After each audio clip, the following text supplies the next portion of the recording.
Wasif very good morning. വസീഫേ സന്തോഷമുള്ള കാര്യം ആദ്യമേ പറയണ്ടേ? വസീഫിനെ ഈ കുതിരപ്പുറത്ത് ഞാൻ കയറ്റും. അത് വേണ്ട. കുതിരപ്പുറത്ത് കയറിയിട്ടുണ്ടോ? ഓ അത് പണ്ട് സ്കൂളിൽ ടൂർ പോയപ്പോൾ കയറിയതല്ലേ? അടുത്ത് കയറിയോ? ശരി. അപ്പോൾ വളരെ പ്രധാനപ്പെട്ട ഒരു കാര്യം, ഇവിടെ കൊണ്ടോട്ടിയിൽ ഇറങ്ങിയപ്പോ ആദ്യം ആൾക്കാർ പറഞ്ഞെന്താണെന്നറിയോ? ഈ കുതിരയെ ഓടിച്ചാലേ ഞാന് കുതിര ഓടിക്കണം. അല്ല, നിങ്ങളെ അങ്ങ് വെച്ചിട്ട് കുതിര ഓടിപ്പിക്കാം. ഞാൻ രണ്ടുപേരെ വെച്ചിട്ട് നമ്മൾ രണ്ടുപേരും കൂടെ താങ്ങൂല പാവം. അല്ല, വന്നപ്പോഴേ കൊണ്ടോട്ടിക്കാർ പറഞ്ഞൊരു കാര്യം എന്താ അറിയോ? ഒരു ടൈറ്റ് ഫൈറ്റ് ഉണ്ടാവുന്ന. ഞാൻ വന്നത് അങ്ങനെയല്ല. ഇ.ടി. മുഹമ്മദ് ബഷീറിന്റെ സ്വന്തം മണ്ഡലമാണ്. ഇ.ടി. മുഹമ്മദ് ബഷീറിന്റെ കോൺഫിഡൻസോട് കൂടി പൊന്നാനിയിൽ നിന്ന് ചോദിച്ചു വാങ്ങിച്ചതാണ്. പക്ഷെ വസീഫ് വന്നതോടുകൂടി ചിത്രം മാറി എന്ന് കേൾക്കുന്നു. ശരിയാണോ? ഇവർ പറയുന്നത് ചോദിച്ചു വാങ്ങിയല്ല, പൊന്നാനിയിൽ നിന്ന് ഒളിച്ചോടിയതാന്ന് പറയുന്നത്. അങ്ങനെയാണോ പറയണേ? ആണോ? ഒന്ന് അടുത്തോട്ട് വന്നാലേ പറയൂ. യുവാക്കളെ പരീക്ഷിക്കുന്നതിന് പകരം ഈ കിളവന്മാരെ മാറി മാറി പരീക്ഷിക്കല്ലേ? അപ്പൊ ഉറപ്പല്ലേ യുവാക്കളല്ലേ കേരളത്തെ ഏറ്റവും കൂടുതൽ. ഇപ്പൊ ഞാൻ കേട്ടത് ന്യൂനപക്ഷങ്ങളുടെ ശബ്ദം ഇടതുപക്ഷമായി പാർലമെന്റിൽ മുഴങ്ങണം. കാരണം എന്ന് പറഞ്ഞു കഴിഞ്ഞാൽ പൈസ വാങ്ങി കോൺഗ്രസ് ഇങ്ങനെ മാറി മാറി പോയിക്കൊണ്ടിരിക്കല്ലേ. ലീഗ് മാറൂല. ലീഗ് മാറാത്തതുകൊണ്ടാണ്. ലീഗിന് വേറെ എവിടെ മത്സരിക്കാൻ സാധ്യത ഇല്ലാത്തതുകൊണ്ട്. അതുകൊണ്ടാണ് മാറുന്നത്. രക്ഷമില്ലല്ലോ. അപ്പൊ എന്തായാലും ഇതൊന്ന് പിടിച്ച് നമുക്ക് കാര്യമായിട്ട് ചർച്ച ചെയ്യാനുണ്ട്. അപ്പൊ മൈക്ക് പിടിച്ച് ഇനി റിപ്പോർട്ട് ചെയ്തോ. ഞാൻ താഴെ ഇറങ്ങണം. ഒരു നിമിഷം സൈഡിലേക്ക് ഒതുക്കിയിട്ട് ഞാൻ വസീഫായിട്ട് ഇറങ്ങാം. ഇറങ്ങുക എന്ന് പറയുന്ന ഒരു ചടങ്ങാണ്. നമ്മൾ രാജീവ് ഉണ്ട്. രാജീവ് ഒന്ന് പിടിച്ചേ. ഓക്കെ ശരി, നമ്മൾ നേരെ താഴേക്ക് ചാടാൻ പോകുന്നു. ഇതൊരു സാഹസികമായ പണിയാണ്. Okay, thank you. അപ്പൊ ശരി, അപ്പൊ നമുക്ക് കാര്യങ്ങളൊക്കെ പറയാം. നമുക്ക് ചായ കുടിച്ചാലോ? കൊണ്ടോട്ടിയിൽ എവിടെ ചേട്ടാ നല്ല ചായ കിട്ടുന്ന സ്ഥലം? ഒരു ചായക്കട എവിടെയുള്ള? ഇവിടെ ഉണ്ട്, ചായക്കടയുണ്ട്. അപ്പൊ ഉള്ളിലോട്ട് പോകാം. അപ്പോൾ കുതിരയുമായിട്ട് നമ്മൾ യാത്ര തുടങ്ങിയിട്ട് ഇപ്പോൾ ഒരു മൂന്നാമത്തെ മണ്ഡലമാണ്. നാലാമത്തെ മണ്ഡലം കോട്ടയം, എറണാകുളം. കാണൂലല്ലോ ഇത്ര രാവിലെ. കോട്ടയത്തുണ്ടായിരുന്നു, പക്ഷെ എന്നാൽ ഇത്രയും ആവേശം ആദ്യമായിട്ടാണ്. Bus bus bus bus bus bus bus okay, ഒരു മിനിറ്റ് വന്നോളാം. പക്ഷേ കൊണ്ടോട്ടിയിൽ എന്നെ സർപ്രൈസ് ചെയ്യിപ്പിച്ചൊരു ഘടകം എന്താ അറിയോ? രാവിലെ കൊണ്ടോട്ടി വളരെ സജീവവും. അപ്പൊ രാവിലെ വരുന്നവരില് ലീഗിന്റെയും രാഷ്ട്രീയക്കാരും ഉണ്ടല്ലോ. അതായത് ഈ CITUകാര്, മറ്റു തൊഴിലാളികള്, അവർക്കൊക്കെ വ്യക്തമായ രാഷ്ട്രീയ അഭിപ്രായം. അതാണ് ഒരു രാഷ്ട്രീയ നിലപാടുണ്ട്. നമ്മൾ ഈ വണ്ടി ബ്ലോക്ക് ആക്കി. അതാണ് ഞാൻ പറയുമ്പോൾ ചിലപ്പോൾ ഇങ്ങനെ ഒരു അത്ഭുതം ആദ്യം തോന്നിക്കാണും. ഏതാണ് മലപ്പുറം അല്ലേ, മറിയുമോ, ഇവിടെ ജയിക്കുമോ, വസീഫ് എന്തിനാ അല്ലേ, അങ്ങനെ ഒരു സംശയം അരുണേട്ടന് ചിലപ്പോൾ ഉണ്ടാവും. 2004 മഞ്ചേരി ജയിപ്പിച്ചപ്പോ അതിനൊരു ആവർത്തനം ഉണ്ട്. 2004, 2024 20 വർഷം കറക്റ്റ്. 20 വർഷത്തിൽ എന്ത് തന്നെ ആയാലും ഒരു 20 വർഷത്തിനിടയിൽ ഒരു മാറ്റം ജനങ്ങൾ ആഗ്രഹിക്കില്ലേ? രണ്ട് കാര്യങ്ങൾ സംഭവിച്ചിട്ടുണ്ട്. ഒന്ന്, നല്ലൊരു ചെറുപ്പക്കാരൻ ചുറുചുറുക്കോടെ, ഒരു ചുറുചുറുക്കോടെ സുന്ദരനായ ഒരു ചുള്ളനായ വളരെ ആക്റ്റീവായ വസീഫ് വളരെ സജീവമായി ചർച്ചകളിലൊക്കെ പങ്കെടുക്കുന്ന നേതാവ് ഞാൻ വരുന്നു. എനിക്ക് വസീഫേ, ഈ പല വിഷയങ്ങളിലും ന്യൂനപക്ഷ വിഷയങ്ങളിലൊക്കെ അടുത്ത കാലത്ത് CPM എടുത്ത നിലപാടുകൾ ഈ മുസ്ലിം കമ്മ്യൂണിറ്റിക്കിടയിൽ പരമ്പരാഗത ലീഗ് വോട്ട് ബാങ്കുകൾക്കിടയിൽ ആ വോട്ടർമാരെ സ്വാധീനിച്ചിട്ടുണ്ട് എന്ന് തോന്നുന്നു.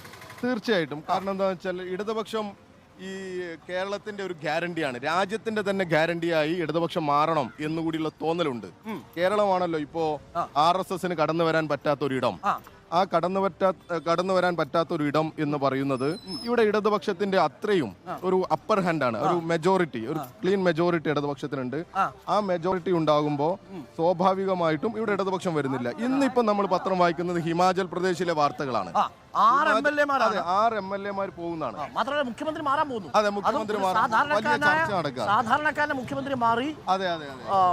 6 വർഷം ഭരിച്ച മുഖ്യമന്ത്രിയുടെ ഭാര്യ വരാൻ പോകുന്നു. അതെ, ഇവിടെയാണെങ്കിൽ തെരഞ്ഞെടുപ്പിൽ നോക്കൂ നിങ്ങൾ, ഞങ്ങൾ കോൺഗ്രസിനെയോ അല്ലെങ്കിൽ UDF-നെയോ ഒന്നല്ല. നമ്മളെ മെയിൻ അറ്റാക്കിംഗ് ഫോഴ്സ് BJP തന്നെയാണ്, സംഘപരിവാർ തന്നെയാണ്. ഈ സംഘപരിവാർ കേരളത്തിലേക്ക് കടന്നു വരാൻ അവരെ കൊണ്ടുപിടിച്ച ശ്രമം നടത്തിക്കൊണ്ടിരിക്കുക. അങ്ങനെ ഒരു ശ്രമം നടത്തിക്കൊണ്ടിരിക്കുന്ന സമയത്ത് കേരളത്തിൽ ഈ വലിയ പടക്കോട്ട കെട്ടി സംഘപരിവാറിനെ ചെറുക്കുക. നോക്കൂ, എന്നെ അത്ഭുതപ്പെടുത്തിയ ഒരു കാര്യം, മറ്റു മണ്ഡലങ്ങളിൽ കാണാത്ത ഒരു കാര്യം ഇവിടെ കണ്ടു. ഞങ്ങൾ ഇന്നലെ സുൽക്കുമാറിന്റെ അടുത്ത് പോയി. സുൽക്കുമാറോട് ജനകീയനാണ്. ക്യാമ്പയിൻ ഔദ്യോഗികമായി തുടങ്ങിയില്ലല്ലോ വസീഫ്. LDF-ന്റെ ഇതിലേക്ക് ഇന്ന് തുടങ്ങുന്നേ ഉള്ളൂ. തുടങ്ങുന്നതിന് മുമ്പ് തന്നെ ആൾക്കൂട്ടം ഇവിടെ വന്നു കഴിഞ്ഞിരിക്കുന്നു. നമ്മള് എൻട്രി ഉണ്ടായി. കഴിഞ്ഞ ദിവസം റോഡ് ഷോ നടത്തി.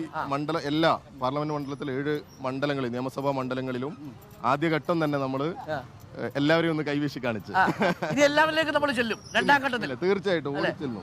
ഞാൻ ഇവിടെ തന്നെ പറയുന്നത് എന്താന്ന് വെച്ചാൽ, ഒരു പഞ്ചായത്ത് മെമ്പർ എങ്ങനെയാണ് ഒരു നാടിന് സ്വീകാര്യനാകുന്നത്, അതുപോലെ അവർക്ക് 24/7 ആക്സസിബിൾ ആയിരിക്കും, അവൈലബിൾ ആയിരിക്കും. പൂർണ്ണമായും ഈ മണ്ഡലത്തിൽ അവർക്ക് ഒരു ജനപ്രതിനിധിയുടെ ഒരു ഫീൽ ഉണ്ടാകും, അതിന്റെ ഒരു അനുഭവം ഉണ്ടാകും. ഏത് സമയത്തും സമീപിക്കാൻ പറ്റുന്ന ഗേറ്റ് ഇല്ലാത്ത വീട് എന്നാണ് നമ്മൾ പറയുന്നത്. ഗേറ്റ് ഇല്ലാത്ത വീട് കൊള്ളാം കേട്ടോ. അത് നല്ലൊരു ഗേറ്റ് ഇല്ലാത്ത വീട്, പിന്നെ മാത്രമല്ല ആക്സസിബിൾ ആയ ഒരു ചെറുപ്പക്കാരൻ, അതൊക്കെ മലപ്പുറം മണ്ഡലത്തിന് കൊടുക്കുന്ന ഒരു വാഗ്ദാനമാണ്. മലപ്പുറം അതിൽ വിശ്വസിക്കുമെന്ന് നമുക്കറിയാം. നമുക്ക് ചായ കുടിച്ചാലോ? പക്ഷേ ഇവരെ നമ്മൾ ഇവിടെ നിർത്തിയ പ്രശ്നം, ക്യാരറ്റ് കണ്ടാൽ ജാക്കിക്ക് പ്രശ്നമാണ്. അങ്ങനെയുണ്ടോ? ക്യാരറ്റ് കണ്ടാൽ വലിയ താല്പര്യം അദ്ദേഹത്തിന്. എന്നാൽ കുറച്ച് ക്യാരറ്റ് കൊടുത്താലും നമ്മൾ പണ്ട് പറയാറുണ്ട്, രാഷ്ട്രീയമായ ഒരു കാര്യം പറയട്ടെ, സമസ്തയെ കണ്ട് CPM-നുള്ള ആഗ്രഹം പോലെയാണ് ക്യാരറ്റ് കണ്ടാൽ കുതിരയ്ക്കുള്ള ആഗ്രഹം. രണ്ട് താല്പര്യമുണ്ടല്ലോ. പക്ഷെ സമസ്തയിലെ തന്നെ ഒരു വിഭാഗം ആളുകൾക്ക് വസീഫ് സ്ഥാനാർത്ഥിയാവുന്നതോടുകൂടി നമുക്കറിയാം പൊന്നാനിയിൽ നിന്ന് ET മോദി ബഷീർ ഇങ്ങോട്ട് വരാനിടയിൽ ഇവിടെയുള്ളൊരു MP, ഞാൻ കഴിഞ്ഞ ദിവസമൊക്കെ MP-യുടെ പേര് വെച്ചാൽ നമ്മൾ ഒരാളെ കുറ്റപ്പെടുത്താനല്ല, അവർക്ക് അതൊരു ഫെമിലിയർ അല്ല. പറയുമ്പോൾ ഇത്രയും കാലത്തെ രാഷ്ട്രീയ അനുഭവമുള്ളവരൊക്കെയാണ് ഇവിടുന്ന് MP-മാരായി പോയത്. പക്ഷെ അവർക്ക് കഴിഞ്ഞ ഈ കാലയളവിൽ ഇവിടെ ഒരു MP ആയി, ഇവിടുത്തെ ഒരു ജനപ്രതിനിധിയായി, ഇപ്പോൾ എയർപോർട്ട് ഇഷ്യൂ, അതുപോലെ തന്നെ ഇവിടെ ഇപ്പോൾ ഗതാഗത പ്രശ്നങ്ങൾ, റെയിൽവേ പോലെയുള്ള വിഷയങ്ങളൊക്കെ ഉണ്ട്. നമ്മളിപ്പോൾ അങ്ങാടിപ്പുറമാണ് ഇവിടെ ഏറ്റവും അടുത്തുള്ള ഒരു റെയിൽവേ സ്റ്റേഷൻ. അതൊക്കെ അന്ന് നമ്മുടെ ബ്രിട്ടീഷുകാരുണ്ടാക്കിയ റെയിൽപാത അതേപോലെ ഇപ്പോഴും നിൽക്കുക. അത് നിങ്ങളിപ്പോ ഒരു ഫോട്ടോ വന്നിരുന്നു, കോവിഡ് കാലത്ത് ഒരു ഫോട്ടോ, അങ്ങാടിപ്പുറം റെയിൽവേ സ്റ്റേഷന്റെ ഒരു ഫോട്ടോ വന്നിരുന്നു. അപ്പൊ ഞാൻ നോക്കുമ്പോ അന്നത്തെ ഫ്രെയിം തന്നെ ഇപ്പോഴും ഉള്ളത് അതേ കാലം. അതായത് നമ്മുടെ ഈ കൊണ്ടോട്ടി വന്ന് ചായ കുടിക്കുന്ന ഒരു MP കാണാം. അതെ, കൊണ്ടോട്ടി വന്ന് ചായ കുടിക്കുന്ന, ചായയിലേക്ക് പോവാം. ഓക്കെ, അപ്പൊ കൊണ്ടോട്ടിക്കാർ നല്ല സ്നേഹമുള്ള, നല്ല മുഹബത്ത് പറഞ്ഞിട്ടുണ്ട്. അപ്പൊ മുഹബത്തുള്ള ആ ചായ നമുക്ക് കുടിക്കാം. വസീഫ് വന്നപ്പോൾ തന്നെ ആൾക്കാരൊക്കെ കൂടിയിട്ടുണ്ട് കേട്ടോ. ഇത് നമ്മൾ ഇന്നലെ രണ്ടിടത്തും കാണാത്തൊരു കാഴ്ചയാണ്, കൗതുകരമായ കാഴ്ചയാണ്. അതാ ഷെയറൊക്കെ റെഡി, അപ്പോൾ നമ്മുടെ ചായ റെഡിയാണ്. ഓക്കെ, ഈ ചായ ഇട്ട കക്ഷിയാരാ? ഓക്കെ, ഈ ഹോട്ടൽ മദീന നമുക്കൊരു സൗജന്യമായ ഒരു പ്രൊമോഷൻ കൂടെ കൊടുത്തേക്കാം. കൊടിമരം റോഡ് കൊണ്ടോട്ടിയിലുള്ള ഹോട്ടൽ മദീനയിലെ ചായ കൊള്ളാമോ എന്ന് നമ്മളിപ്പോൾ പറയും കേട്ടോ. ഒന്നുകിൽ കട പൂട്ടും, ഇല്ലെങ്കിൽ കട ഓടും. നാട്ടുകാർ ലൈവായിട്ട് കണ്ടോണ്ടിരിക്കുക. ഓക്കെ, ചായ കൊള്ളാം. കുറച്ചുകൂടി പാലുണ്ടെങ്കിൽ കുറച്ചുകൂടി നന്നാവും അല്ലേ? പക്ഷെ കൊള്ളാം അല്ലേ? അതായിട്ട് അപ്പോൾ ഇരുന്നോ, നമുക്ക് വർത്തമാനം പറഞ്ഞാൽ അത് കൊള്ളാം. ചായക്കടയുടെ മുന്നിൽ രാവിലെ കുതിര ഓടിച്ചു വന്ന് വസീഫിനെ പോലെ ഒരാളുമായിട്ട് വർത്തമാനം പറയാന്ന് പറഞ്ഞാൽ ഈ ജീവിതം ധന്യമാവും. പിന്നെ മറ്റെന്തെങ്കിലും വേണോ ഈ ദിവസം? അപ്പോൾ വസീഫെ നമ്മൾ പറഞ്ഞു വന്നത്, വസീഫ് മലപ്പുറത്തിന് കൊടുക്കുന്ന പ്രധാനപ്പെട്ട വാഗ്ദാനം എന്ന് പറയുന്നത്, ദാ കൊണ്ടോട്ടിയിൽ ഇങ്ങനെ നിങ്ങളുടെ മുന്നിൽ തുറന്നിട്ട വാതിലുമായി ചായക്കടയ്ക്ക് മുന്നിൽ ഒരു MP നിങ്ങൾക്ക് കാണാം, അല്ലെങ്കിൽ നിങ്ങളുടെ ഓട്ടോ സ്റ്റാൻഡിൽ നിങ്ങൾക്കൊരു MP കാണാം. ജനങ്ങൾക്കിടയിൽ, വോട്ടർമാർക്കിടയിൽ ഞാനുണ്ടാവും അല്ലേ? കൂടെ ഉണ്ടാവും. പ്രത്യേകിച്ച് ഇപ്പോ ചെറുപ്പക്കാരോട് പറയുകയാണെങ്കിൽ, ഇവിടുത്തെ യുവജനങ്ങളോട് പറയുകയാണെങ്കിൽ, ഇവിടെ ഫുട്ബോളിന്റെ ഒരു കേന്ദ്ര. ഞാനാണെങ്കിൽ അതിന്റെ ഒരു പ്രത്യേക താല്പര്യക്കാരനാണ്. ബ്ലാസ്റ്റേഴ്സ് ആണോ? അതെ, കേരള ബ്ലാസ്റ്റേഴ്സ്. കേരളം എന്നുള്ള പേരുള്ളപ്പോൾ നമ്മൾ അതിനല്ലേ പിടിക്കുക. കേരള ബ്ലാസ്റ്റേഴ്സിനെ കുറിച്ച് സന്തോഷ വാർത്ത താമസിയാതെ നമ്മൾ അപ്പം കേരള ബ്ലാസ്റ്റേഴ്സിന്റെ ആരാധകരായ ടീം, മെസ്സി, റൊണാൾഡോ, ബ്രസീലും അർജന്റീനയും ഒക്കെ കൊണ്ടോട്ടിയാണെന്ന് തോന്നുന്നു. നമുക്ക് വേൾഡ് കപ്പ് ആണെങ്കിൽ ഫുട്ബോൾ കളിച്ചിട്ടുണ്ടോ? പിന്നെ പ്ലെയർ ആണോ? അത്യാവശ്യം കളിച്ചിട്ടുണ്ട്. നല്ല ഫാനാണ്. ലോകം എല്ലാ മാച്ചും കാണും. അപ്പൊ അടുത്ത തവണ MP ആയി കൊണ്ടോട്ടി വന്ന് മലപ്പുറത്ത് വന്ന് ടർഫിൽ കളിച്ച് കൂടുതൽ ടർഫുകൾ കൊണ്ടുവന്ന് അല്ലെ എന്ത് ചെയ്യാനാണ് ഉദ്ദേശിക്കുന്നത്? അല്ല, അതാണ് ഈ നമ്മുടെ നാട്ടിലെ ജനങ്ങൾക്ക് അവരുടെ ജീവിത പ്രയാസങ്ങളുണ്ട്. ആ പ്രയാസങ്ങൾക്ക് അറുതി വരുത്തുന്നതിന് അവരോടൊപ്പം നിൽക്കണം. അതോടൊപ്പം അവർക്ക് ഇതുപോലെ നമ്മുടെ ഹാപ്പിനെസ് ഇൻഡെക്സിനെ കുറിച്ചൊക്കെ ചർച്ച ചെയ്യുന്നവരാണല്ലോ. സന്തോഷകരമായ ഒരു സാഹചര്യം ഉണ്ടാകണം നമ്മുടെ നാട്ടിൽ. പ്രത്യേകിച്ച് മലപ്പുറം എന്നൊക്കെ പറഞ്ഞാൽ ഇപ്പോൾ കണ്ടില്ല, എല്ലാവരുടെ മുഖത്ത് നല്ല സന്തോഷമായിരിക്കും.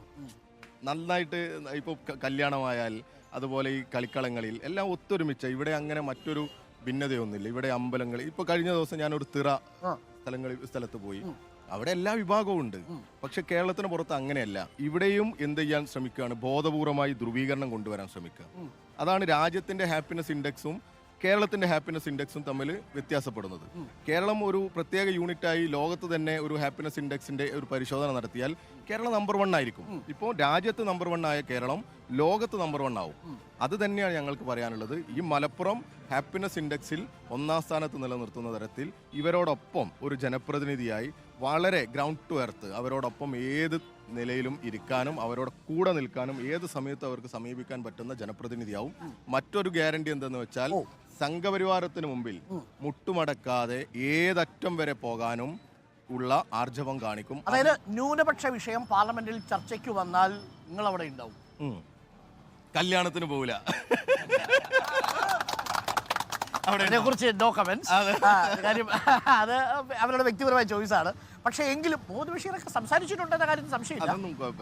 മുഹമ്മദ് ബഷീറും പല വിഷയങ്ങളും എന്നാലും വസീഫ് പറയുന്നു ഈ നാട് ആഗ്രഹിക്കുന്നത് പോലെയുള്ള ഒരു പ്രതികരണം, ഇടപെടൽ, അതിന്റെ ഒരു നമ്മൾ അങ്ങനെ ഉണ്ടല്ലോ, ഒരു വിഷയങ്ങൾ ഉയർത്തിക്കൊണ്ടുവരാൻ പറ്റുന്നത്, അതിനെയൊക്കെ ആ തരത്തിൽ ഉപയോഗിച്ചോ എന്നുള്ളത് ഒരു സംശയമുണ്ട്. ഇപ്പോൾ ഇടതുപക്ഷത്തിന്റെ അംഗബലം പാർലമെന്റിൽ കൂടിയിട്ടുണ്ടെങ്കിൽ ഇപ്പൊ 2004 ഒരു അനുഭവം ഈ നാട്ടിലൊക്കെ ഉണ്ട്.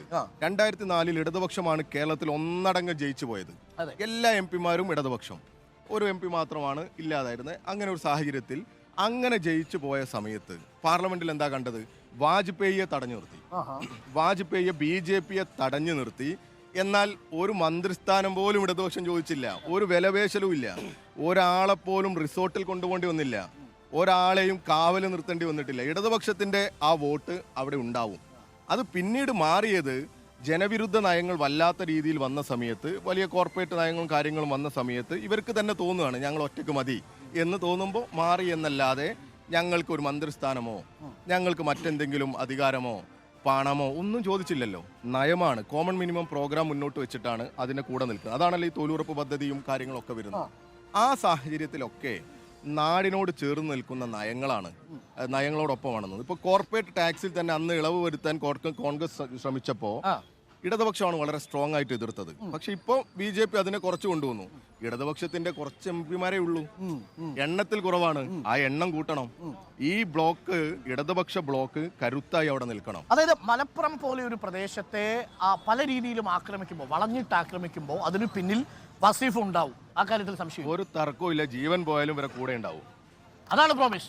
ഒരു പ്രോമിസ്, അതൊരു MP-ക്ക് കൊടുക്കാൻ കഴിയുന്ന പ്രോമിസാണ്. തീർച്ചയായിട്ടും ET മുഹമ്മദ് ബഷീർ നമ്മളൊട്ടും അണ്ടർ എസ്റ്റിമേറ്റ് ചെയ്യുന്നില്ല. പക്ഷേ വസീഫിനെ പോലെ ഒരു സ്ഥാനാർത്ഥി പറയുന്നു നമ്മുടെ മുന്നിൽ 2 പ്രധാനപ്പെട്ട കാര്യങ്ങൾ. നിങ്ങളെ പൊതുവിടങ്ങളിലേക്ക് കൊണ്ടുവരും, അവിടെ ടർഫൊക്കെ ഒരുക്കും, അവിടെ ഈ പറയുന്ന പോലെ മനുഷ്യർ തമ്മിൽ പരസ്പരം ഇടപഴകുന്നതിന് കലാസാംസ്കാരിക മേഖലകളിൽ മാറ്റമുണ്ടാവും അല്ലേ? ഒന്ന്. രണ്ടാമത്തെ കൊണ്ടോട്ടി ഏറ്റവും പ്രധാനപ്പെട്ട കേന്ദ്രം മോയിൻകുട്ടി വൈദ്യർ സ്മാരകമൊക്കെ ഉണ്ട്. മാപ്പിളപ്പാട്ടിന്റെ പടപ്പാട്ടുകളുടെ ബദർപാട്ടുകളുടെ ഒക്കെ ഒരു വലിയ കേന്ദ്രമാണ് ഇവിടെ. അപ്പോ ഇവിടെയൊക്കെ ആ തരത്തിൽ ഒരുപാട് സാധ്യതകളുണ്ട്. ഇപ്പോ പുതിയ ഡാപ്സി പാട്ടുകൾ വരുന്ന അതിന്റെ കേന്ദ്രമാണ്. അപ്പോൾ അതൊക്കെ വലിയ രീതിയിൽ ആഘോഷിക്കപ്പെടുന്ന, ഈ പാട്ടുകളെ സ്നേഹിക്കുന്ന, ഈ സാംസ്കാരിക പ്രവർത്തനങ്ങളെ സ്നേഹിക്കുന്ന ഒരു നാടാണിത്. ശരി, ഞാനൊരു കണക്ക് കൂടി പറയാം. ഇപ്പൊ കഴിഞ്ഞ നമ്മുടെ PK കുഞ്ഞാലിക്കുട്ടി ജയിച്ചു പോകുമ്പോൾ PK കുഞ്ഞാലിക്കുട്ടിക്കുണ്ടായിരുന്ന 2 ലക്ഷത്തിലധികം വോട്ടിന്റെ ഭൂരിപക്ഷം പക്ഷേ പിന്നീട് അബ്ദുൾ സമദാനിക്ക് നിലനിർത്താൻ സാധിച്ചില്ല. ഇത്തവണ പൊന്നാനിയിൽ നിന്ന് ET മുഹമ്മദ് ബഷീർ വരുമ്പോൾ മുന്നിലുള്ളത് 1.25 ലക്ഷം വോട്ടിന്റെ സോളിഡാണ്. കഴിഞ്ഞ തവണ അബ്ദുൾ സമദാനിയുടെ വോട്ട് നോക്കിയാൽ അത് അത്ര വലിയ ഒരു ഭൂരിപക്ഷമായി കണക്കാക്കുന്നില്ല. അതിപ്പോ കേരളത്തിൽ കഴിഞ്ഞ ലോക്സഭാ തെരഞ്ഞെടുപ്പ് തരംഗമായിരുന്നു. തരംഗമാണ്. പ്രധാനപ്പെട്ട കേന്ദ്രങ്ങളിലെല്ലാം വടകര, ആലത്തൂർ, കാസർഗോഡ് എല്ലാം അതൊരു പ്രത്യേക സാഹചര്യമായിരുന്നു. എന്നാൽ ഇപ്പോഴുള്ള സാഹചര്യം നേരെ തിരിച്ചാണ്. 20-20 അടിക്കും ഇടതുപക്ഷം. ഒരു തർക്കവും വേണ്ട. 20 സീറ്റും ജയിക്കുന്ന സാഹചര്യമാണ്. അത് ഇവിടുത്തെ ന്യൂനപക്ഷങ്ങൾക്ക് വേണ്ടിയുള്ള ഒരു വോട്ടായിരിക്കും. ന്യൂനപക്ഷം എന്ന് മാത്രമല്ല, അത് കേരളത്തിന്റെ ശബ്ദമായിരിക്കും. കാരണം കേരളത്തിന് വേണ്ടി കേരളത്തിലെ MPമാർ എന്നുള്ള ഇപ്പൊ കേരളത്തിന്റെ ആനുകൂല്യങ്ങൾക്ക് വേണ്ടി എന്ത് നിലപാടാ സ്വീകരിച്ചത്? അവിടെ പോകുമ്പോൾ ഇവരുടെ ചിന്ത ഇപ്പോൾ എന്താ ഉണ്ടാവുക? കേരളത്തിലെത്തിയാൽ എന്താകും സ്ഥിതി? ഇടതുപക്ഷം ഞങ്ങളുടെ മുകളിൽ കയറി പോവോ, നമ്മൾ അതുകൊണ്ട് ഇത് മിണ്ടണ്ട. അവിടെ പോയും ഈ കേരളത്തിനെതിരെ ചർച്ച ചെയ്യേണ്ട സാഹചര്യമാണുള്ളത് അവർക്ക്. അപ്പോൾ എനിക്കൊന്ന് നമ്മൾ ഏറെ നേരം സംസാരിച്ചു. വളരെ പ്രധാനപ്പെട്ട, ചുരുക്കി പറഞ്ഞാൽ ടാഗ്ലൈൻ ഇട്ടോ മുദ്രാവാക്യത്തിന്റെ പ്രചരണത്തിന്റെ എന്തെങ്കിലും? വസീഫിനെ വിളിക്കൂ, മലപ്പുറത്തെ രക്ഷിക്കൂ പോലെ. അതൊക്കെ പുതിയ ഫ്രഷ് ഐറ്റം ആണല്ലോ അല്ലേ? വേറെ ഏതെങ്കിലും ഉള്ള ഫ്രഷ് ആയിട്ടുള്ള സാധനങ്ങൾ വന്നിട്ടുണ്ടോ? അല്ല, ഫ്രഷ് ആയിട്ടൊന്നുമില്ല. ഇവര് പറയുന്നത് യുവത്വം നയിക്കും എന്നുള്ള രീതിയിലാണ്. സഹാക്കളാണെങ്കിൽ അവരെ നമ്മൾ അങ്ങനെ ഒരു PR ടീമോ കാര്യങ്ങളോ ഒന്നും നമ്മളെടുത്തില്ല. നമ്മുടെ PR ടീം ജനങ്ങളാണ്. ഇതേപോലുള്ള കവലകളിൽ കൂടുന്ന മനുഷ്യരാണ്. ഇവരൊക്കെയാണ് സ്ഥാനാർത്ഥികൾ. ഇവരുടെ ഒരു പ്രതിനിധിയായി ഇവരുടെ കൂടെ ഉണ്ടാകും എന്നുള്ളതാണ്. ഇവർ തന്നെയാണ് ഇവരുടെ കണ്ണിലെ തിളക്കമാണ്. മാത്രമല്ല 10% കന്നി വോട്ടർമാരും മലപ്പുറം മണ്ഡലത്തിൽ വിജയിക്കാനുണ്ട്. തീർച്ചയായിട്ടും അവരോടാണ് വസീഫിന് പറയേണ്ടത്. കാലം മാറുന്നതനുസരിച്ച് നമ്മുടെ നാട് മാറണം, മനുഷ്യരുടെ മൂല്യങ്ങൾ മാറണം. അതാണ് മൂല്യങ്ങൾ മാറണം. പിന്നെ അവരെ പരിഗണിക്കണം നമ്മൾ. ഇപ്പൊ തന്നെ ഈ മലപ്പുറത്തുള്ള ആള് പൊന്നാനിയിലേക്കും പൊന്നാനിയിലുള്ള ആള് മലപ്പുറത്തേക്കും വന്ന് ജനങ്ങളെ കബളിപ്പിക്കല്ലേ യഥാർത്ഥത്തിൽ ചെയ്യുന്നത്. നിലവിലുള്ള MP മലപ്പുറത്തിന് ഫ്രഷ് കാൻഡിഡേറ്റ് കിട്ടി. അതാ ഞാൻ പൊന്നാനിയിൽ നിന്ന് മലപ്പുറത്തേക്ക് വന്നപ്പോൾ ഒരു ഫ്രഷ് കാൻഡിഡേറ്റ് ആണ്. എന്താ കുഴപ്പം? മലപ്പുറത്ത് നിന്ന് പൊന്നാനി വന്നപ്പോൾ പൊന്നാനിക്കും ഫ്രഷ് കാൻഡിഡേറ്റ് ആയി. അതാ ഞാൻ പറഞ്ഞത്. ഇതൊക്കെ ഈ ജനം കാണും, ഇവരിത് കാണും, ഇത് വിലയിരുത്തും. കാരണം എന്താന്ന് വെച്ചാൽ ഞാനിപ്പോൾ ഇവിടെ നിന്ന് മാറി പോകുമ്പോൾ എന്തെങ്കിലും ഒരു കാരണം ഉണ്ടാകണം. മുന്നണി മാറ്റോ അല്ലെങ്കിൽ മുന്നണിക്ക് സീറ്റ് കൊടുക്കുകയോ അങ്ങനെ എന്തെങ്കിലുമൊക്കെ ആണെങ്കിൽ നമുക്കത് അംഗീകരിക്കാം. അല്ലാതെ എന്തിനാണ് നിലവിലുള്ള MP-മാർ മാറുന്നത്? എന്തോ ഒരു പ്രശ്നം അതിനകത്തില്ലേ? അവർക്ക് ഈ നാടിനെ അഭിമുഖീകരിക്കാൻ വീണ്ടും ഈ നേരത്തെ കണ്ട് ഷെയ്ഖാൻ്റെ കൊടുത്ത ഈ ജനപ്രതിനിധി എന്നുള്ള നിലക്ക് അവരെ വീണ്ടും അഭിമുഖീകരിക്കാനുള്ള എന്തോ ഒരു മടി ഉണ്ടോ എന്ന് ജനം സംശയിച്ചാൽ അവരെ തെറ്റ് പറയാൻ പറ്റില്ല. അപ്പോൾ വളരെ മനോഹരമായ ഒരു പ്രഭാതമാണ്. ഒട്ടേറെ കാര്യങ്ങൾ പറഞ്ഞു വസീഫ്. അപ്പോൾ വസീഫിന്റെ മനസ്സിലിരിപ്പ് എന്താണെന്ന് മനസ്സിലായി. നാട്ടുകാർക്കൊപ്പം ചെറുപ്പക്കാർക്കൊപ്പം ഫുട്ബോൾ കളിക്കും, മലപ്പുറത്തുണ്ടെങ്കിൽ ആക്സസിബിൾ ആവും. ഇതൊക്കെ വളരെ പ്രധാനപ്പെട്ട കാര്യങ്ങളാണ്. അത്ര പെട്ടെന്ന് നമുക്ക് ഓഫർ ചെയ്തിട്ട് പോകാൻ പറ്റും. ഞാനതാ പറഞ്ഞു, പഞ്ചായത്ത് മെമ്പറെ പോലെ ഇവർക്ക് സമീപിക്കാൻ പറ്റുന്ന MP ആയിട്ടുണ്ടാവും. അതുകൊള്ളാം. പഞ്ചായത്ത് മെമ്പർ DYFIയുടെ അഖിലേന്ത്യാ വൈസ് പ്രസിഡന്റും സംസ്ഥാന പ്രസിഡന്റും ആണല്ലോ. നമ്മൾ വളരെ ഉറപ്പോടുകൂടി വലിയൊരു പ്രസ്ഥാനത്തിന്റെ ഉറപ്പുകൂടി ഉള്ളതാണ്. നമ്മൾക്ക് ഇവിടെയൊക്കെ ഉള്ളവരാ. കഴിഞ്ഞ പ്രളയകാലത്ത്, കോവിഡ് കാലത്ത്, ഇപ്പോൾ ഞങ്ങളുടെ തന്നെ ഹൃദയപൂർവ്വം പദ്ധതി നിങ്ങളൊക്കെ റിപ്പോർട്ട് ചെയ്തതാണ്. അതിനൊക്കെ നേതൃത്വം കൊടുത്ത് ഇവിടെയുള്ള ഈ ചെറുപ്പക്കാരുടെ പ്രതിനിധിയായി അവരുടെ കൂടെയുള്ള യുവജനങ്ങളുടെ ഇടയിലുള്ള ഒരാളാണ്. അതുകൊണ്ടാണ് ഞാൻ ഈ ഗ്യാരണ്ടി എന്നുള്ള നിലക്ക് പറയുന്നത്. പഞ്ചായത്ത് മെമ്പറെ പോലെ അവർക്ക് സമീപിക്കാൻ പറ്റുന്ന ഒരു പാർലമെന്റ് മെമ്പർ ഉണ്ടാകും. ആ വാഗ്ദാനമാണ് മലപ്പുറത്തിന് വെക്കുന്നത് വസീഫ്. വളരെ പ്രധാനപ്പെട്ട വാഗ്ദാനമാണ്. ഒറ്റ രാഷ്ട്രീയ ചോദ്യം കൂടി ചോദിച്ചുകൊണ്ട് നമ്മൾ ഈ പറഞ്ഞതിൽ നിന്നും ഒരു പൊളിറ്റിക്കൽ ബ്രേക്കിനുള്ള സാധ്യത ഈ സമസ്ത വിഭാഗങ്ങളുടെ പിന്തുണ കിട്ടുമെന്ന് തോന്നുന്നു. എല്ലാ വിഭാഗത്തിന്റെയും പിന്തുണ കിട്ടും. അതാ ഞാൻ നേരത്തെ പറഞ്ഞത്. ഇത് ജനാധിപത്യവും മതനിരപേക്ഷതയും സംരക്ഷിക്കാനുള്ള പോരാട്ടമാണ്. ആ പോരാട്ടത്തിൽ ഇടതുപക്ഷമാണ് ഗ്യാരണ്ടി എന്ന ബോധ്യം ഈ നാട്ടിലെ എല്ലാ ജനവിഭാഗങ്ങൾക്കുമുണ്ട്. പ്രത്യേകിച്ച് പാർശ്വവൽക്കരിക്കപ്പെട്ടവർക്ക് അവരുടെ പ്രതീക്ഷയായി തെളിമയാർന്ന നിലപാട് ഇന്ത്യൻ പാർലമെന്റിൽ ഈ ഇടതുപക്ഷത്തിലൂടെ ഉണ്ടാകും എന്നുള്ള വിശ്വാസമുണ്ട്. അപ്പോൾ എല്ലാ വിഭാഗവും ഞങ്ങളോടൊപ്പം നിൽക്കും എന്നുള്ള പ്രതീക്ഷയാണുള്ളത്. അവര് ഞങ്ങളെ ജയിപ്പിക്കും. തീർച്ചയായിട്ടും അവരോടൊപ്പമുള്ള ഒരു MP ഉണ്ടാവും. എനിക്കൊരു ഔദ്യോഗിക പ്രചരണം തുടങ്ങിയതിന് ശേഷമുള്ള ആദ്യത്തെ ഒരു ടെലിവിഷൻ അഭിമുഖമാണ് വസീഫിൻ്റേത്. വസീഫ് വളരെ കൃത്യമായ കാര്യങ്ങൾ പറഞ്ഞു. വസീഫിന്റെ ടാഗ് ലൈൻ ഒരു പഞ്ചായത്ത് മെമ്പറെ പോലെ ഞങ്ങൾ നിങ്ങളുടെ ഇടയിലുണ്ടാവും. എന്നാൽ വേണ്ടി വന്നാൽ ഒരു പഞ്ചായത്ത് മെമ്പർ ലോക്സഭയിലെത്തി എങ്ങനെ പ്രതികരിക്കുമോ അതേപോലെ പ്രതികരിക്കും. ഇവരുടെ വികാരം, പ്രത്യേകിച്ച് ഈ മലപ്പുറത്തുകാരുടെ വികാരം എന്ന് പറഞ്ഞാൽ സ്നേഹിച്ചാൽ ഞങ്ങൾ അങ്ങ് ചേർത്ത് നിർത്തും. അതെ, അല്ലെങ്കിൽ ഒരു പ്രത്യേക രീതിയുണ്ട്. അതേപോലെ സംഘപരിവാരല്ല, നരേന്ദ്രമോദിയല്ല, അവരോട് എതിരിടാൻ അവരുടെ അതേ വികാരത്തിൽ ഞാൻ ഉണ്ടാകും. ആ ഉറപ്പ് മലപ്പുറത്ത് നൽകിക്കൊണ്ടാണ് നമ്മൾ ഇന്നത്തെ ഈ സംഭാഷണം അവസാനിപ്പിക്കുന്നത്. അപ്പൊ താങ്ക് യു വസീഫ്. എനിക്കൊന്ന് ഇനി മുതൽ സജീവമാവുകയാണ്. നല്ല ചൂടുണ്ട്, ഇടയ്ക്കിടയ്ക്ക് വെള്ളം കുടിക്കണം. റിസൾട്ട് എത്തുമ്പോഴല്ല, പ്രചരണത്തിന്റെ സമയത്ത്. എന്താണ് തലയിൽ ചൂട്? ഇത് സന്തോഷം സന്തോഷം സന്തോഷം. എന്താണ് അല്ല, പിന്നെ നിങ്ങൾ ശ്രദ്ധിക്കേണ്ടത് നമ്മളെ കേരളത്തിന്റെ തന്നെ ഒരു പ്രധാനപ്പെട്ട എയർപോർട്ടാണ് നമ്മൾ കാലിക്കറ്റ് എയർപോർട്ട്. അതെ അതെ. ഈ എയർപോർട്ടിന് ഒരു അഭിവൃദ്ധി ഉണ്ടാവണം, ഒരു മാറ്റം ഉണ്ടാവണം. കാലങ്ങളായി കുടുങ്ങിക്കിടക്കുക. ആദ്യം റൺവേ പ്രശ്നം, പല പല പ്രശ്നങ്ങൾ, ഭൂമി ഏറ്റെടുക്കൽ. അപ്പൊ അതിലൊക്കെ അനുകൂലമായ ഒരു നിലപാട് സംസ്ഥാന സർക്കാർ എടുക്കുന്നു. ഈ നാട് ഒന്നിച്ച് അതിനോടൊപ്പം നിൽക്കുന്നു. ഇവിടുത്തെ ഒരു വികസനത്തിന് വലിയ ഗുണം ചെയ്യുന്നതാണ് ഈ എയർപോർട്ട്. അപ്പൊ അത് ആരായാലും ഞാനിപ്പോൾ ഇവിടെ തന്നെ പറയാൻ കാരണം അത്രയും ഇതിനൊരു വിസിബിലിറ്റി കിട്ടട്ടെ ഈ വിഷയം. എയർപോർട്ടിന് തൊട്ടടുത്തല്ലേ? എത്ര കിലോമീറ്റർ ഉണ്ട്? 10 കിലോമീറ്റർ ഉണ്ടോ? 2.5 കിലോമീറ്ററേ ഉള്ളൂ അല്ലേ? കൊണ്ടോട്ടി ഒരു പ്രധാനപ്പെട്ട കേന്ദ്രം. അപ്പോൾ എയർപോർട്ടിന്റെ വികസനം അതൊരു പ്രധാന. അതേപോലെ ഞാൻ നേരത്തെ പറഞ്ഞത് ബ്രിട്ടീഷുകാരുടെ കാലത്തെ റെയിൽവേ ആണ് ഇപ്പോഴും ഉള്ളത്. ഇതിലൂടെ കടന്നു പോകുന്നത് അങ്ങാടിപ്പുറം നമ്മൾ നിലമ്പൂരിൽ നിലമ്പൂരിൽ തുടങ്ങി പോകുന്നത്. അത് ഇവിടെ നിൽക്കുകയാണ്, കൊച്ചുവേളി വരെ ഉള്ളൂ. അത് ഇതുവരെ ഒന്ന് അപ്പുറത്തേക്ക് നീട്ടാൻ സാധിച്ചിട്ടില്ല. അപ്പൊ ഇതൊക്കെയാണ് ഇവിടുത്തെ ഒരു പ്രശ്നം. മാറ്റങ്ങൾ വരണം. മാറാൻ വേണ്ടി വസീഫ് മലപ്പുറത്തേക്ക് എത്തിയിട്ടുണ്ട്. അപ്പോൾ മാറുമോ മലപ്പുറം എന്ന് നമുക്കൊന്ന് നോക്കാം.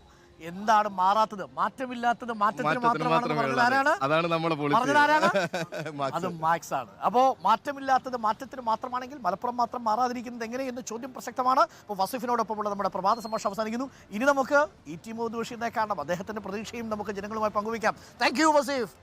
അപ്പോൾ ഉഷാറാവട്ടെ, ഊർജ്ജത്തോടു കൂടി നിൽക്കട്ടെ. അപ്പോ മെസ്സിയാണോ റൊണാൾഡോയാണോ? അതായത് മലപ്പുറത്ത് വന്ന് നിങ്ങൾ എന്തൊക്കെ പറഞ്ഞാലും ഒറ്റ കാര്യം പറഞ്ഞാൽ നിങ്ങളുടെ വോട്ട് പോവും. നിങ്ങളുടെ മനസ്സിൽ മെസ്സിയാണോ റൊണാൾഡോയാണോ അതല്ല ഏത് മത്സരത്തെയും അതിന്റെ സ്പോർട്സ്മാൻ സ്പിരിറ്റോടുകൂടി എടുക്കുന്ന ഒരു നാടാണ് മലപ്പുറം. ആ കളി കഴിഞ്ഞാൽ ഇവരെല്ലാവരും ഇപ്പൊ മെസ്സി ഇവിടെ വന്നാൽ ബ്രസീലിന്റെ ആരാധകരെല്ലാം ഒരുമിച്ച് വരും. എന്നിട്ട് മെസ്സിയെ കാണാനും സെൽഫി എടുക്കാനും നിൽക്കും. അതിപ്പോ നെയ്മർ വന്നാൽ നെയ്മറോടൊപ്പം നിൽക്കും. ഒരു തർക്കമില്ല. അപ്പൊ ഫുട്ബോളിനെയാണ് ഇവർ ഇഷ്ടപ്പെടുന്നത്. അതന്നെ എന്ന് ഇന്ത്യൻ ടീം ലോകകപ്പ് കളിക്കുന്നോ അന്ന് എനിക്ക് ഉറപ്പുണ്ട് ഈ നാടാകെ ഇന്ത്യൻ ടീമിനോടൊപ്പം അണി നിരക്കും. Wonderful, that's great. അപ്പോൾ താങ്ക് യു. അപ്പോൾ മനോഹരമായ ഒരു പഞ്ച് ഡയലോഗും കൂടെ കിട്ടിയിട്ടുണ്ട്. അപ്പോൾ ആ ഡയലോഗ് കൂടി നമുക്ക് അവസാനിപ്പിക്കാം. ഒരു പഞ്ചായത്ത് മെമ്പറെ പോലെ വസീഫിന് ലോക്സഭാംഗമായി പ്രവർത്തിക്കാൻ കഴിയട്ടെ എന്ന് ആശംസിക്കുന്നു. വിധി എഴുതേണ്ടത് ജനങ്ങളാണ്. ടി മുഹമ്മദ് ബഷീറും നിസ്സാരക്കാരനല്ല. അപ്പോൾ ഏറ്റുമുട്ടൽ ശക്തമാവട്ടെ. Thank you. അപ്പോൾ വസീഫിൽ നിന്നും ഇനി എങ്ങോട്ടായിരിക്കും വസീഫ് നേരത്തെ പ്രധാനതര പരിപാടിയിലേക്ക് യൂണിവേഴ്സിറ്റിയിലേക്ക് പോകുന്നു. അപ്പോൾ രാവിലെ കോഴിക്കോട് നിന്ന് എത്തിയതാണ്. ഒരു ചെറിയ